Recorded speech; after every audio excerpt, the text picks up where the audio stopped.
Christy. Welcome back to my channel and welcome to day 8 of my 2022 holiday card series. Today I'm going to be making a card using the Hello Bluebird Merry Makers stamp set. And I'm going to be coloring to match some pattern paper from the Symbol Stories Mix and a Mingle 6x8 pad. So I'm just flipping through and choosing a pattern that I want to use as the inspiration for my color palette, and then I'll tuck that behind my cardstock panel. My images have been stamped in Lawn Fawn jet black ink on Spectrum Noir Ultra Smooth Premium White cardstock, and I'm going to be coloring with my Copic markers.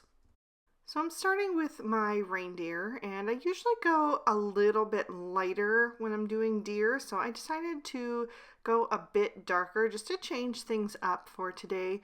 So I'm using E23, E25, and E27 for the main parts of his body.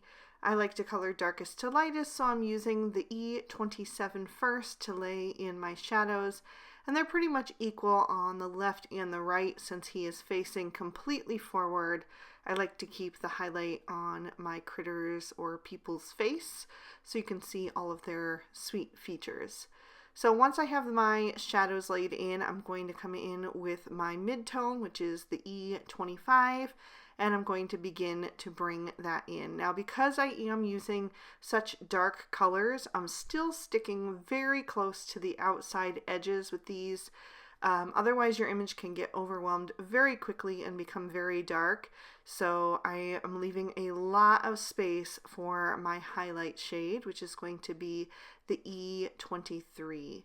So I'm going to finish filling in the ears and also bring that color down a little bit on the underside of the ear, and then I'll start bringing that in on the face. Now, I could have filled in the complete rest of the face with this E23, but because it was such a large area, I just felt like I needed one more shade, so I did leave some room to go a bit lighter in the center of the face. But the rest of the body was pretty narrow, so I decided to use that E23 for the highlight for all the rest. I could have gone lighter on the belly of the reindeer if I wanted to, but I decided to just keep it simple. It was a little bit tricky to color around all of those little light bulbs. I did get a little bit of ink in a few of those, but I'm going to clean that up in just a minute. But before I do that, I'm going to finish off the face using the E21.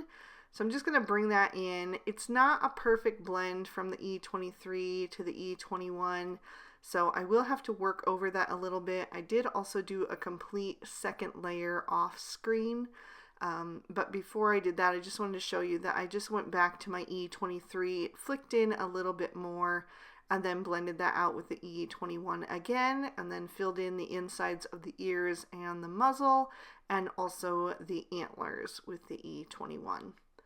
So then I'm going to keep the E27 and add in the E29 to take that even darker to do the reindeer's hooves. I just thought that would also be something a little bit different than just going black, so it's a very dark brown instead. So now I'm going to take my Colorless Blender and just work over the areas that got some of that dark brown ink in them, just pushing that color back out so that they'll be nice and white again so that I can fill them in with some color later on. And I'm also going to do the little spots on his forehead. Those were pretty hard to avoid, so it was just easier to go back in and clean them up this way just by pouncing that pen right over top of those spots until they were nice and light. Then I'm moving on to my polar bear, and for him I'm using E50 and E51 so I can get kind of like a creamy tone. And I am not going to add in a highlight shade because the highlight is actually going to be just the plain white cardstock. So I'm using the E51 to lay in my shadows any place that I feel like they should go. He is a little bit different because he's facing toward the right, so his shadows are going to fall mostly on the left hand side down the back of his body, on the underside of any legs or arms. And then I'm blending that out with the E50. And then to help that fade into the white, I'll bring in my Colorless Blender once again and just scribble over the edge of the E50 so I get a nice smooth transition. And while I have that colorless blender out, I'm going to go back and work on the deer a little bit more. Sometimes it takes a couple times to get that color cleaned up. So I am moving on to my bunny next, and just like the bear, I'm only using 2 shades for now. I am going to add in another shade in a minute. I wasn't sure if I wanted to use that one or not yet, so I just kind of started with the 2 to see how it goes. But I started with the E71 for the shadows. I've been using this combo quite a bit for mice lately. Decided to try it on the bunny as well. So I'm blending out the E71 with the E70 next, and just kind of pulling that color down toward the face. So the bunny is facing toward the left, but his face is turned more front. So he's getting more even shadows on his face than the rest of his body, except for the fact that he is holding those gifts, which also would be casting a shadow. So there's a little bit more shadow on the left side, right where those gifts are overlapping. So I did bring in the W00 to blend out the E70. It's such a warm gray that I think it really works well with these. And just like with the reindeer, I did have to come back in and flick in a little bit more of the E70 to kind of transition to that W00, especially since there was much more surface area to color on that bunny than there usually is on the tiny little mice that I use it on. So next up is rosy cheeks and the insides of ears. I'm using the R22 for the reindeer because he's such a dark brown. And then for the bunny and the polar bear, I'm using R20 for the darkest and then blending out with the R11. I didn't even bother blending out on the reindeer because he's so dark that it would have just kind of made the ink bleed to have the lighter shades. On the polar bear, I did need to add in the R000 as well just because he's so pale. And then I'm going to move on to some red tones. I'm going to use R24, R29, and R39. I'm going to do my polar bear's scarf with these shades. So I'm starting with the R39 and doing my shadows on the left-hand side as well to match the body. So the highlight will be on the front where he is facing. Blending out with the R29 and then filling in with the R24. And then I want to incorporate the red here and there in the string of lights that is wrapped around the reindeer. Now I could have kind of counted out and figured out exactly how many colors I'm going to use and where the red should fall.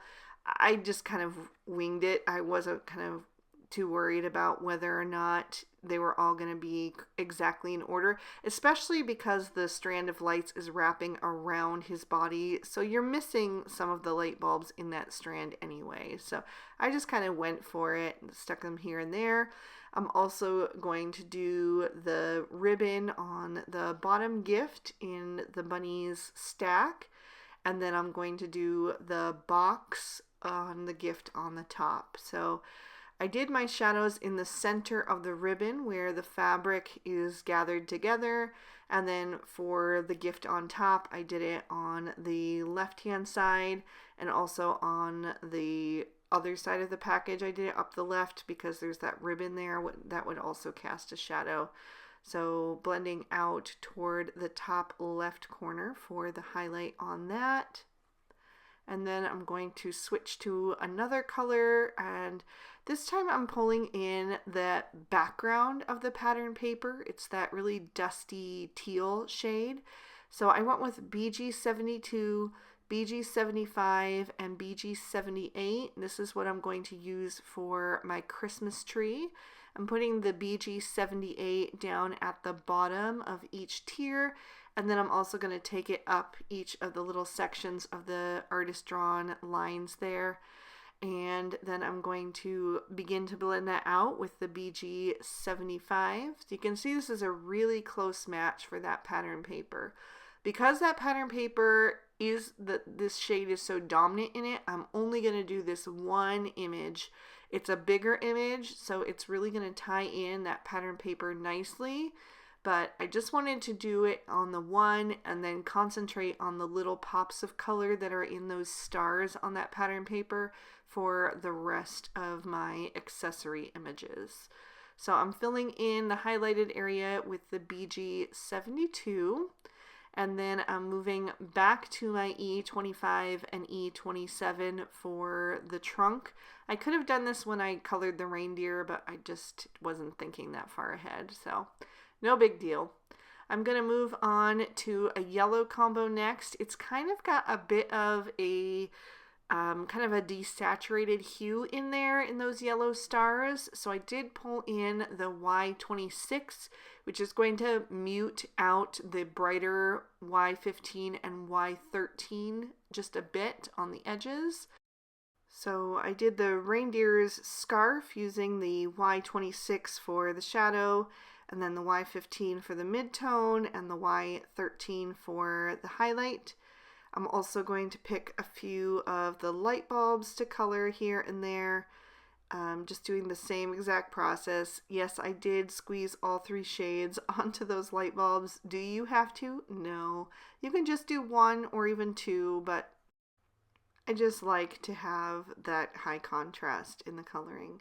I'm also going to use these shades for the ribbon on the red gift at the top of the bunny's stack. And then I'm going to move on to pulling out another color from that pattern paper, and it is the aqua stars. So I'm using BG10, BG11, and BG13, and I'm going to just pick a few more light bulbs, making sure that none of them are close together when I do them. So just kind of figuring out, so these 2 aqua ones are kind of close together, but it was the best option, kind of seeing how many I had left and how I needed to divide them by color. So BG13 first, then the BG11, and the BG10 is the highlight shade. And I'll also do the center gift in the bunny's stack with the highlight in the top left, just like the gift above. Then I'm going to pull out the kind of brighter pink star in that pattern paper, and I'm using RV11, RV13, and RV14 for that, picking and choosing a few more light bulbs, knowing that I probably only have 1 color combo left, so just making sure that I'm not going to be left with 2 blank light bulbs that are right next to each other that will end up being the same color. And then I'll use these shades for the ribbon on the aqua gift. So my last color combo from that pattern paper is going to be YG11, YG13, and YG17 to pull out that kind of limey green star in that pattern paper. So I'll do the rest of the light bulbs on the strand, and then I'm going to do the final gift in the bunny's pile. So using that YG17 down at the bottom right corner to kind of keep it consistent, and also making sure to shade on the left side of the ribbon. And then I'm going to blend that out with the YG13 and then have the YG11 in the top left corner. And then I'm going to go back to my R000 and R11 because I forgot to do the inside of the reindeer's ears. So I wanted that to have a bit of pink tone to it. I'll grab my black Sakura Jelly Roll pen and go over the eyes of my polar bear and my reindeer. The pen was getting a little dry, so I did have to scribble that off a few times to get that going. And then I almost forgot that I wanted to add a few extra details to some of the gift wrap. So I remembered just in time and grabbed my G46 to add some polka dots to the green gift. Just putting them here and there in a random pattern. And then I also wanted to add some stripes to the aqua gift. So I'm going to add in the BG15. So it'll be just a bit darker, and then add kind of like a nice thick stripe to that, going from the bottom right to the top left. And that is going to finish up the coloring. So I will trim all of these images out with their matching dies. So next up, I wanted to choose a couple more patterns from this paper pack to use. I'm going to take out this kind of pale greenish aqua snowflake print, and then I also wanted something red, so I'm just flipping back and forth. There's a couple of options in here. And then I got distracted by that ledger print, and so I was thinking about that in the back of my mind that maybe I could use that for something as well. Not to kind of mix with the other prints, but something separate, which I'll show you in a minute. I did decide to pull that out and try it. So then I'm just trying to decide between these red prints, but I ended up going with the one that had the little pine branches on it because I thought that tied in nicely with the Christmas tree image that we already had. So these are the three I'll be mixing on the card and kind of layering up, and then the ledger print I'm going to set aside and use for something separate on this card.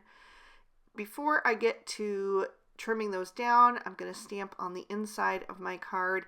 I'm using MFT's Snow Cone cardstock and Lawn Fawn Rainforest ink.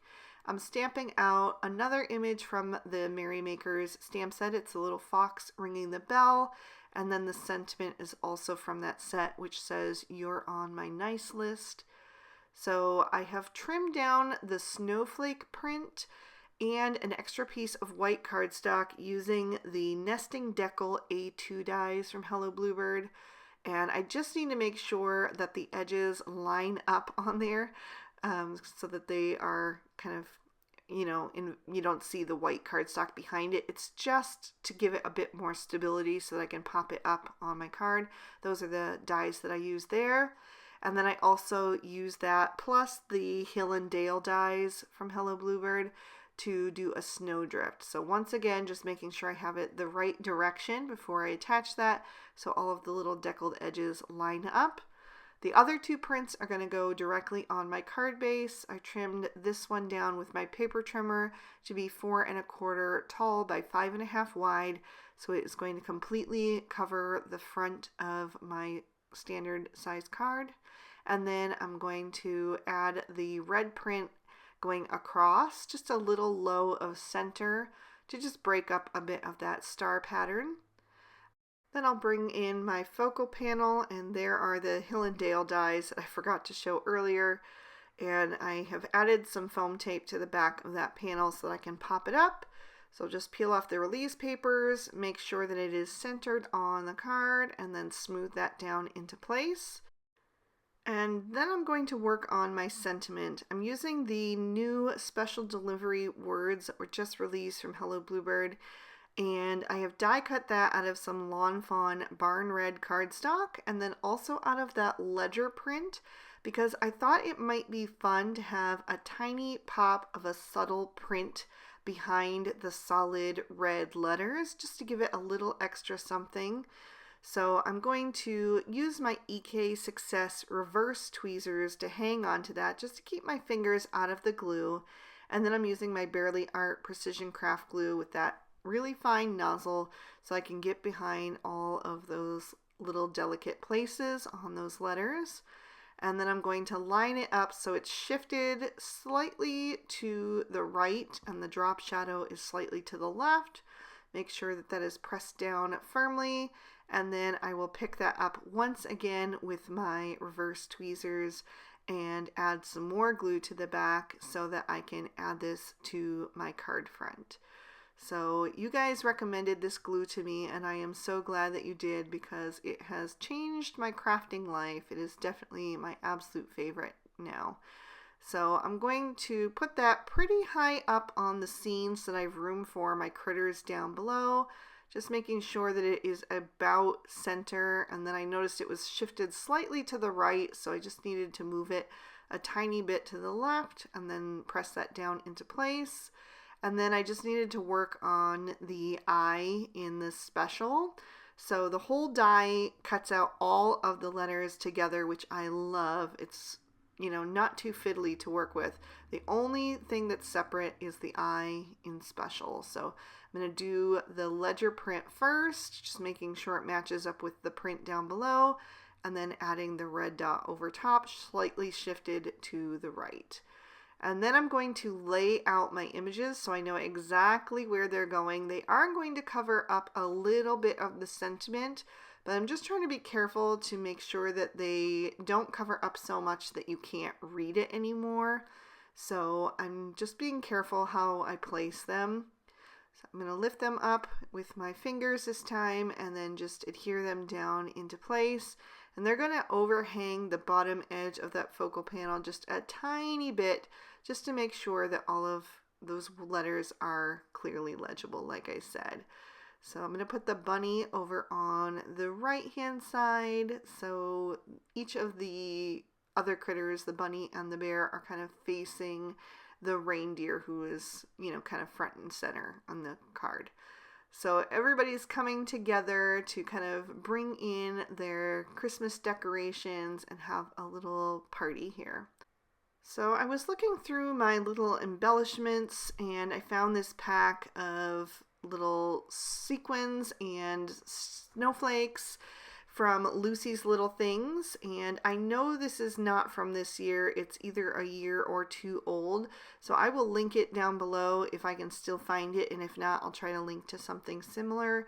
But I'm just taking a few of the snowflakes. There's some that are iridescent and then some that are flat white, and the same for the sequins. And I'm just going to spread them here and there throughout the scene.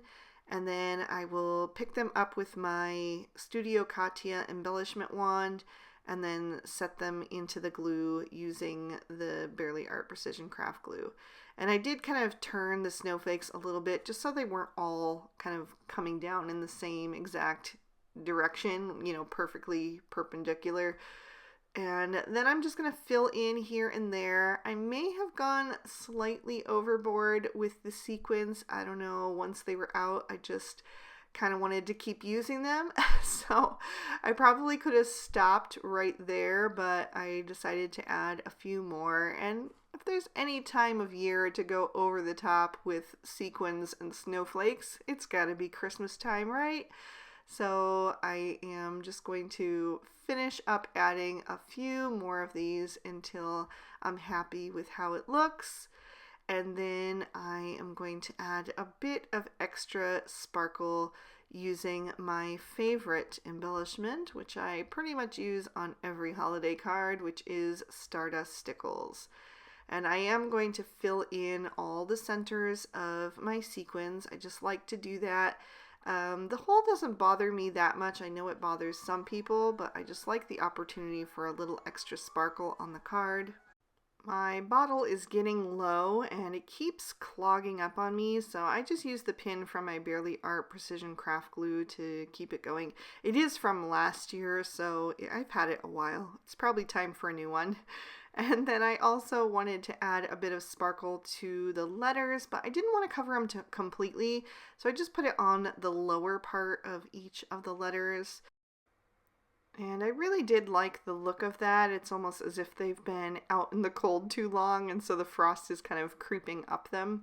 So, yeah. Once again, I could have stopped there, but did I? No.